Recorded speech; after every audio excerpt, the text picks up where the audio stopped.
Hello Zero Books readers and viewers, it's me again, Douglas Lane, and this video will deliver yet another critique of what is calling itself the post-left.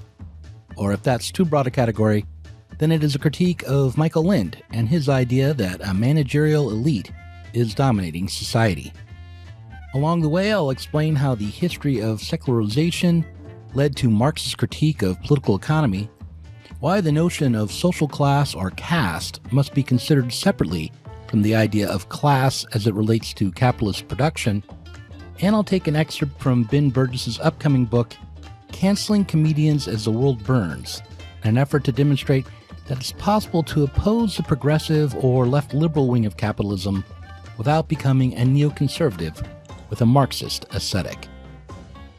In a previous video, I explained why the concept of the left was still relevant today, despite the fact that the US left had largely liquidated itself into the Democratic Party. In this video, I want to argue that a class-based politics based on a Marxist understanding of political economy is still relevant today, and to clarify the difference between the Marxist conception of class and other forms of supposedly class-based politics that confuse older forms of social organization for today's society dominated by capital.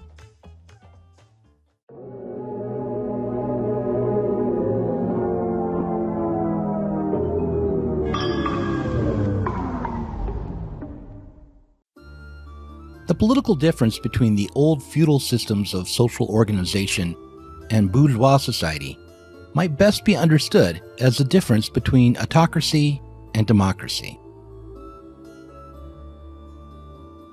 Autocratic systems of political authority have the aim of serving the interests of the rulers, whereas democracies aim at serving the interests of a citizenry that is conceived of as consisting of equals. In the Middle Ages, the interests of the rulers were thought to be the legitimate interests of society as a whole, as the purpose of society was not to meet the needs or desires of people on earth, but to meet the demands and needs of divine authority. Within the autocracies of the Middle Ages, the ultimate ruler or sovereign was God up in heaven. Bourgeois society, the world that arrived through a series of breaks from autocratic regimes, brought with it a process of secularization. The old forms of religious authority were dismantled, if only partially. In philosophy courses, the beginning of this period of secularization is often called the Age of Reason. In a couple of mentor philosophers' books entitled The Age of Reason and The Age of Enlightenment, this period is defined by such figures as Galileo, Descartes, Spinoza, John Locke, David Hume, and George Berkeley. But the process of secularization has been long, and it's remained incomplete. In the 18th century, a figure like Hume cleared the way for modern secular society by undermining justifications for religious beliefs. He argued against miracles, refuted the cosmological argument for the existence of God, and noted that what originally motivated religious beliefs were man's fears of a cruel world and his ignorance of the ultimate cause of his misery. By the 19th and 20th centuries, those who were struggling against religion attempted to point out the more hidden causes of religious belief. The title of my first lecture is The Masters of Suspicion. The three great masters of suspicion of the 19th century, and it's not merely their intellectual work that began to make us feel estranged and alienated and separated from the holy world of previous times, the world in which we could find our meaning in God. At first, you will notice only the negative part. In other words, the destructive part of the criticisms. As long as we could believe with Descartes that if we knew something clearly and distinctly, we knew it, we were okay. But then when the suspicion crept in from the direction of Freud that we could know something, but it would really be a forbidden piece of our sexual history, prohibited and thus channeled in another direction, that was bobbling out of our little lips, And I think any one of these theories can be taken too far. But it's clearly the case that the field of the unconscious undercuts religion in a very important way, gives a very profound explanation of it. In the case of Marx, what's being masked is economic interest. If you enjoy these videos, you should click on the subscribe button and click that bell. And you should also consider supporting us on Patreon. Patrons get access to our behind-the-scenes parrot room discussions, where we let our hair down, dish out gossip, or go into the weeds on topics such as the tendency of the rate of profit to decline, imperialism, and the critical theory of Bernard Morton Capel. You'll also get access to our podcasts on From Crisis to Communization, Reform and Revolution, and the history of the Russian Revolution, just as soon as I can coordinate times to record with Danny and or my kids. Your support makes videos like this one possible. Thanks for watching.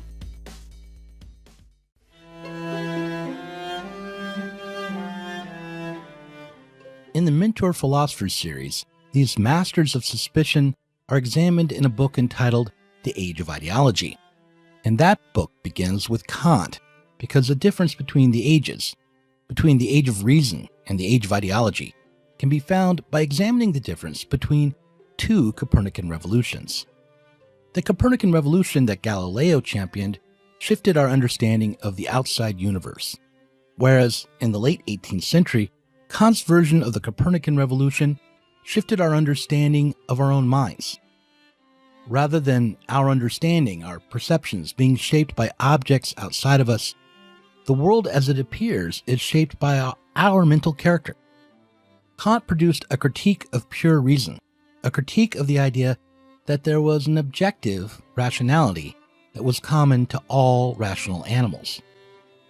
As Henry Aiken put it in The Age of Ideology, from the time of Kant on, the assumption of a preordained correspondence between the mind and its object was regarded as dogmatic and uncritical. The reason in things is the same as the reason which we acknowledge as a standard of valid thinking about any object. This is only because we ourselves have preordained what conditions any object must meet if it is to be counted by us as real.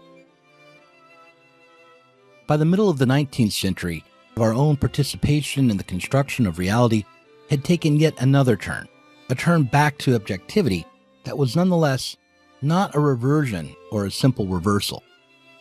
So when Aiken describes Marx, he starts with a familiar quote: "Philosophers have hitherto only interpreted the world. The point is to change it."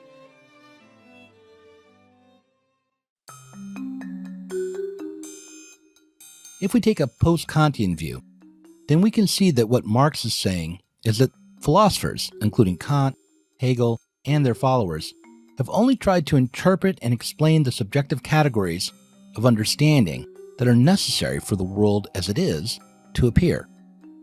But the point is to change the conditions that create those categories and to change the world that springs from them. For Marx, this required more than finding the right ideas, the correct presuppositions that would create a better world. And it required much more than merely abandoning long-standing dogmas and religious notions. He wanted to change the material conditions that created society. In the German ideology, Marx makes it clear that critiquing the ideas of society, abandoning dogmas, will not be sufficient. He compares the young Hegelian critics of ideology to a valiant fellow who had the idea that men were drowned in water only because they were possessed with the idea of gravity, and who believed that if they were to knock this notion of gravity out of their heads, say by stating it to be a superstition, a religious concept, they would be sublimely protected against any danger from water. For Marx, what presents itself as an ideology, or as a religious conception of reality, is in fact a justification for a real material relation. The world, while not separate from our conceptions, was nonetheless objective. In fact, was only because our objective relation to the world had already been established that any conception of the world, and therefore any appearance of it, could arrive. Engels explained Marx's perspective this way. Marx discovered the law of the development of human history, the simple fact, hitherto concealed by an overgrowth of ideology, that mankind must first of all eat, drink, have shelter and clothing, before it can pursue politics, science, art, religion, etc. What's more, Marx argued that because of the way our productive relations had changed, that is, the way we provide ourselves with drink, food, shelter, and clothing, it had changed. We now had a clearer conception of the truth of both the objective world and our relationship to it. While the feudal period may have been justified in terms of serving the needs of a divine order, it too had in fact had worldly aims, namely the social reproduction of its own material needs. However, it was only after bourgeois society took hold, after the creation of a legally free laboring class, that the material reality, the class basis of all societies, was laid bare. Now, all of this explanation is leading up to this. The difference between an understanding of society based on caste or social class and a Marxist understanding of society is this difference between what Marx called the German ideology, or idealism, and materialism. In his book, Canceling Comedians While the World Burns, Ben Burgis wrote, "There is a cluster of left pathologies that includes everything from the revival of tanky attitudes to hysteria about minor political differences within the left, to the bad habit of framing disparities between different groups, primarily in terms of introspective psychodrama about unearned privilege, as if the absence of oppression were something that had to be earned. There are good arguments against all of these things in principle, but what I'm most concerned to show in what follows is that they're all symptoms of the failure of the contemporary left to think strategically instead of turning politics into a moral performance." Burgis rejects turning politics into a moral performance because he believes that the struggle for political change cannot be reduced to a question of moral authority, but rather that power resides elsewhere, in the way labor is organized, for instance, and the way goods are distributed, and then in the institutions of power and authority that try to manage the chaos of capitalist society.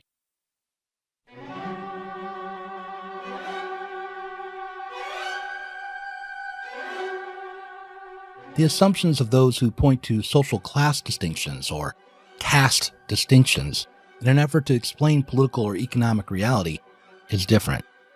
They assume that power rests precisely upon moral performance. They believe that the power of one or another sovereign authority imposes norms and standards that ultimately shape reality. Marx, on the other hand, points out that the working class, a propertyless class with little to no social authority, ultimately creates both the real wealth and the abstract value that dictates the terms of society, including the superstructural norms and values that appear in a fractured and multifaceted way in society. Today, most everyone behaves as a young Hegelian or as a German ideologist. That is, most everyone has reverted to this idealist posture. Cancel culture warriors who want to stamp out every bad thought expressed online, neo-populists who want to fight neo-Marxism and defend Western civilization, and everyone in between seems to believe that what rules society are not the material and social relations around production, but political ideologies, moral power, and the fragmented grifts and rackets that pop up here and there online. The primary concern of most everyone is the distribution of power and wealth, as if the stuff of the world is presumed to exist on its own and from the start. Now, let's finally consider the arguments that have emerged or re-emerged around the notion of a managerial class. This PMC thesis can be traced back to World War II, specifically to James Burnham's book, the managerial revolution. Managerialism, as explained by James Burnham, hinges on the belief that capitalism and the rule of a managing elite are fundamentally at odds with each other. That is, that capitalism could be replaced by competent managers. Burnham assumes that capitalist production is aimed at creating wealth rather than value based on abstract labor time. Following this, he assumes that capitalism relies on a free market and will cease if the market is distorted by the power of the state. Likewise, Burnham argued that capitalism relies on a functional and confident entrepreneurial bourgeois ideology of competition. But as Marx explains in Capital, capitalism is in fact the self-contradiction of bourgeois society. Put another way, bourgeois society is defined by the way it constantly undermines and distorts itself. It is always possible for people holding with the wrong theories to make true enough observations. For example, in a recent essay by Malcolm Kien, entitled Against the Managers, he notices that calls to replace cops with social workers is a good example of the managerial mindset of progressive liberals. However, what the right-wingers following after Burnham, people like Malcolm, can't grasp is such progressive policies create unintended consequences as they rely on the always contradictory process of capitalist production. Burnham, Malcolm, and even leftists like Marcuse might imagine that the managerial elite creates a controlled society filled with sheep who are lulled into sleep by liberal pieties, religious dogmas, or consumerism. But regardless of the policies of the managers, regardless of what policies they enact, another crisis, another uprising is always just around the corner. The so-called Marxists who are pushing Lin's notion that there is a new class war are not Marxists. They are not talking about class, and they are not to be trusted by socialists who still long to develop a politics of emancipation. You're much more likely to get a diploma if one or both of your parents had diplomas, which are kind of the new degrees of nobility.